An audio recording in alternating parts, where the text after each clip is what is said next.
Hello, and welcome to another episode of my 30 plus decks. Today I'm going to be showing off one that I have shown off before, and he's famously or infamously known for taking a bit longer turns, so this might be a one game video. He's just a silly little guy. It is Flubs. Flubs the Fool.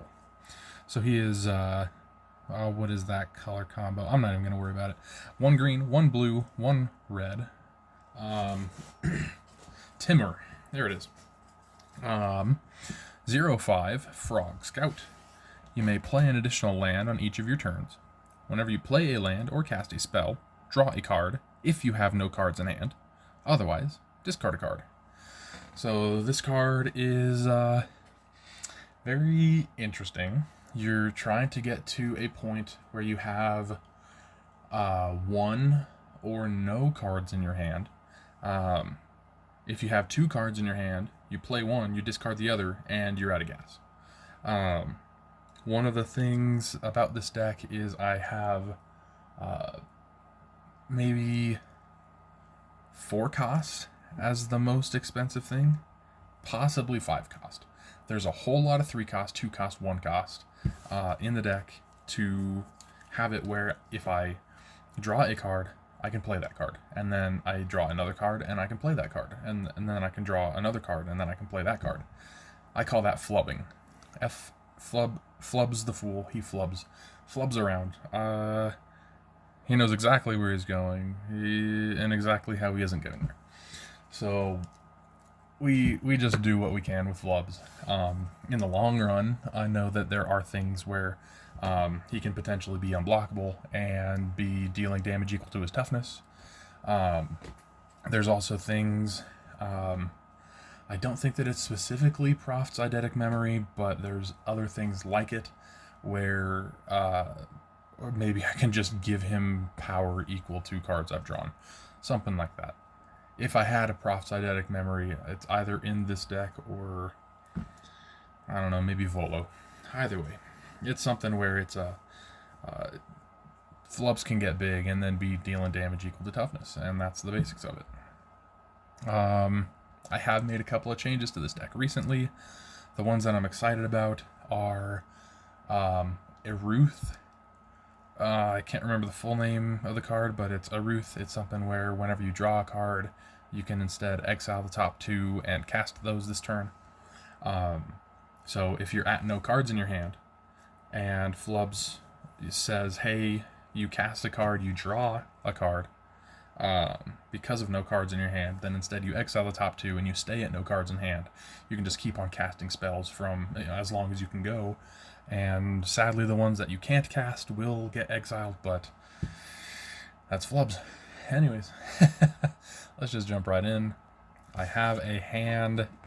Truth be told, it's a little bit of a land-heavy hand, but that's fine by me.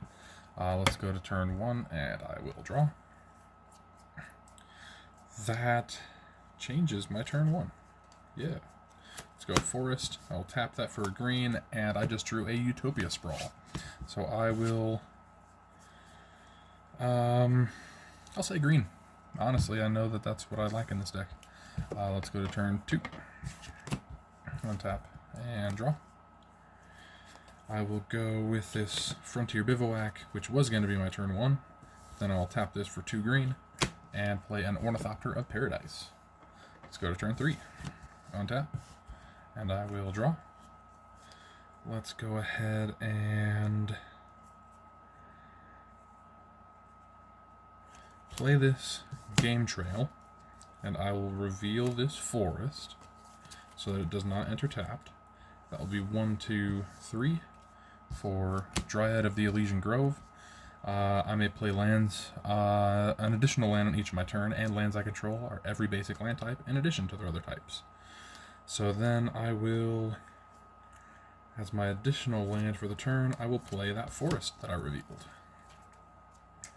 Let's go ahead and go to turn 4. I will untap. I will draw.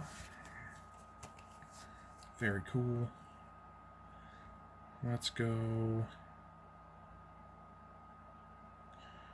1, 2, 3, and I will cast a Scute Swarm. Yeah, everybody's happy with that. That is effectively landfall. I make a 1/1 insect. But if I have 6 or more lands, which right now I'm at 4, I make a copy of Scute Swarm. And so I can do something like, let's see, Vivid Grove. Now this one I do want to keep separate. I'll start overlapping lands because they're all every basic.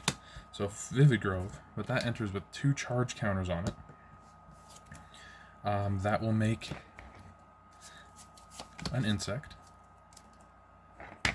And then second land for turn will be this island. That is my 6th land. 1, 2, 3, 4, 5, 6. Force is tapped. I have this blank, infinite token, so I'm just going to leave it blank for now, and that is my copy of Scute Swarm. And then let's go blue, red, green, and I will cast Flubs the Fool. And this is perfect because now I have 1 card in my hand, and he lets me play an additional land on each of my turns. So I can play this land, and each of my Scute Swarms see it, and I make 2 more Scute Swarms. So I have 3 tokens and the original. Flubs also sees that because that's a land played when I have no cards in my hand. So I draw a card. It is another land. Bit of a shame. Well, that is honestly a shame. So I'm going to have to go to next turn, 5. That will be an untap. And I'll draw. And I honestly don't want to do either of these. It's a darn shame. So, man, it actually does kind of suck to burn a turn, but I'm gonna. There we go. So that will be land for turn. I discard a card, and then I guess they're all every color. So I'll tap this for a blue. I'll spend mana over here. Blue for Distortion Strike. Hold on. I played a land. So that's 4. I make an extra 4. So that's 7 tokens and the original. So 8 total. Tap that for the blue Distortion Strike on Flubs.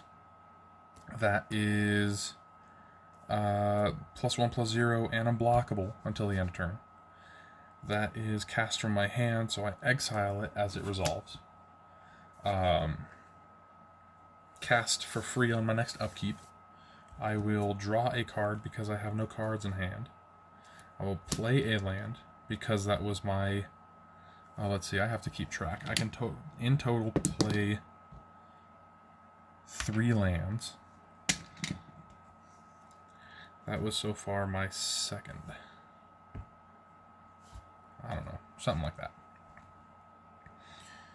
And then I draw. And that's 1 more land. And another draw. Tap a green for an Arbor Elf. Hold on. The first land brought that up to 7.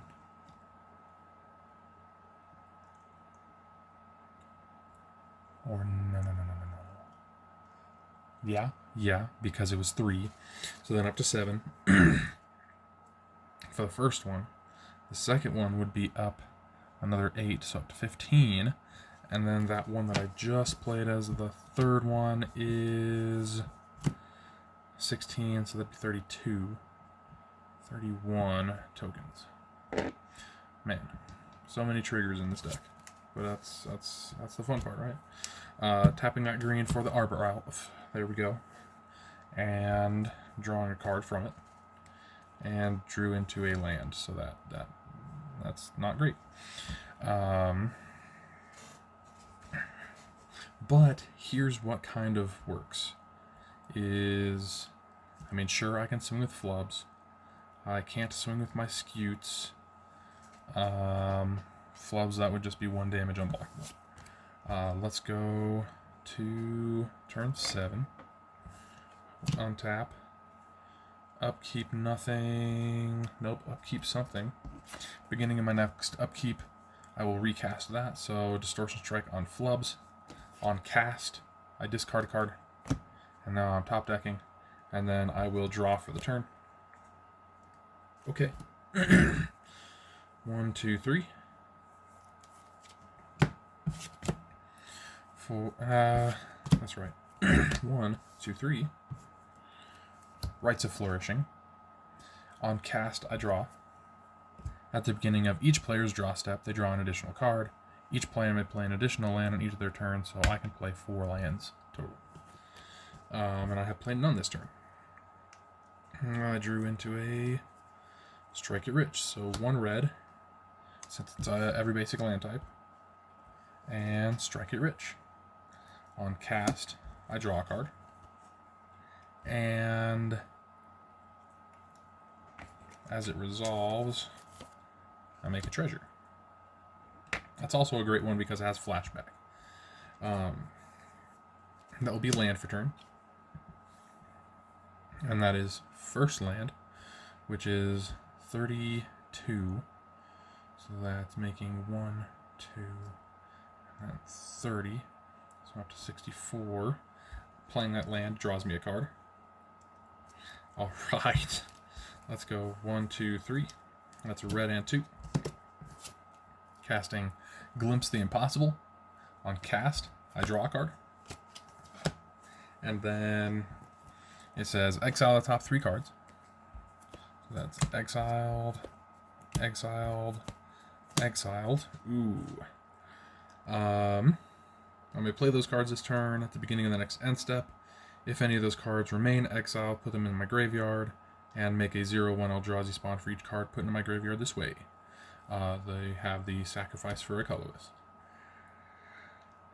Let's see. 1, 2, 3, 4, 5, 6, 7, 8, 9, 10. Right? 1, 2, 3, 4, 5, 6, 7, 8, 9, 10. Yes, I have 10 to work with technically. Let's go 1, 2, 3. And I will cast Tireless Provisioner from my hand. On cast, I have no cards in hand, so I draw. Ooh. Green and 1. Casting Lotus Cobra. Drawing a card. Oh, I just keep on drawing into better cards.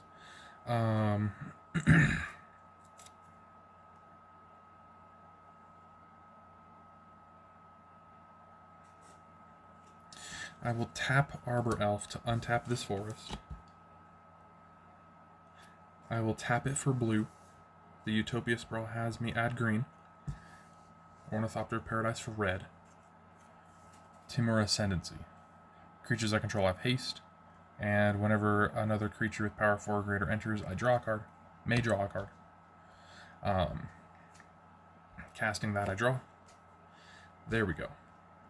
Now, I can go land from exile as a second land for turn.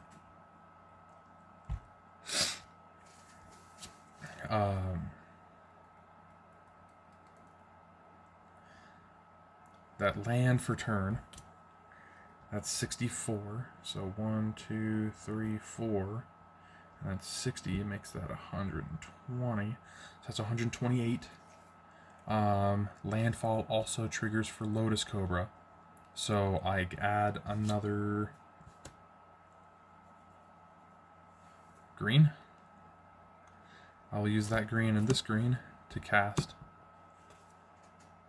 Springheart Nantuko. That cast has me discard a card, which is a land. My graveyard's just a little bit far off.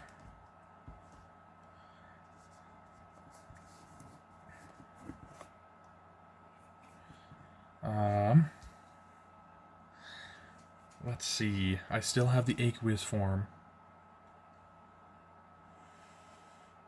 The other landfall that I did forget is Tireless Provisioner, which is one more treasure. And I will sacrifice one of those treasures to cast aqueous form on Flubs. That cast has me draw a card. Ooh.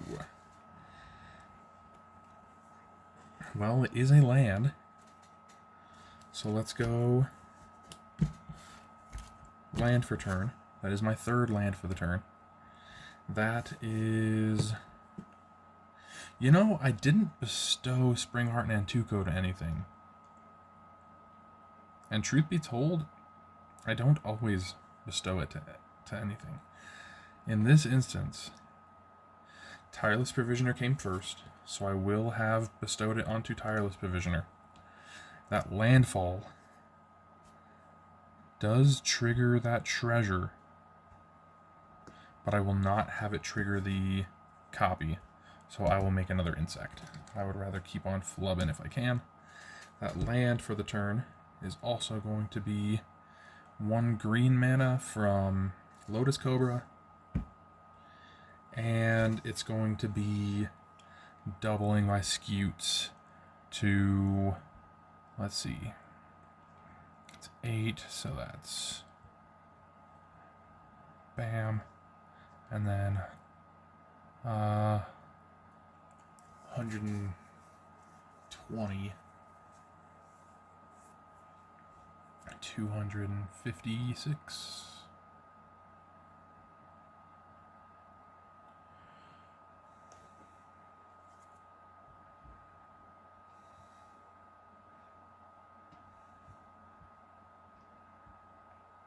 $255 tokens. And then finally, because I'm top decking, that land for turn has me draw a card.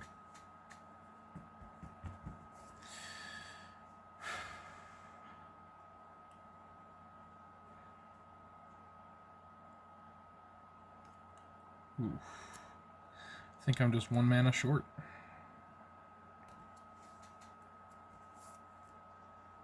Which, I mean, it's not like it's a huge deal. That's Oracle of Moldiah. It really helps with me seeing if it's smart for me to keep on going from the top or keep on whatevering else.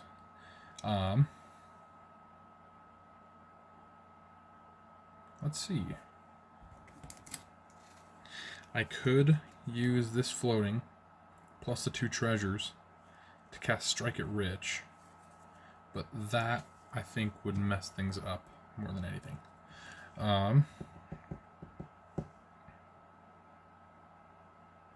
Yeah.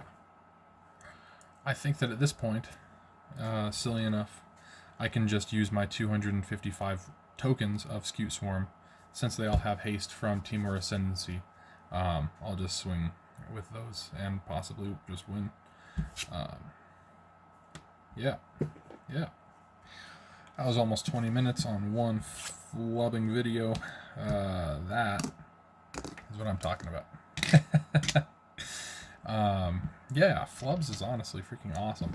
I have enjoyed building this deck. It was one that I saw a couple of times and had to, I don't know, maybe scrounge cards from other decks, but I mean at the same time, there were things like Rites of Flourishing that I got from Bumbleflower that, I think it fits better in this deck, honestly. Anyways, I think that I will keep to with what I said in the beginning of the video. That took almost 20 minutes for just that one playtest, so I am just going to keep it there at one playtest. Yeah, hope you guys enjoyed. I definitely enjoyed playing for you, and hope to see you on the next time. We'll have more fun. Not more fun, more fun. Anyways, magic jokes. You have a great rest of your day, and I will see you later. Bye.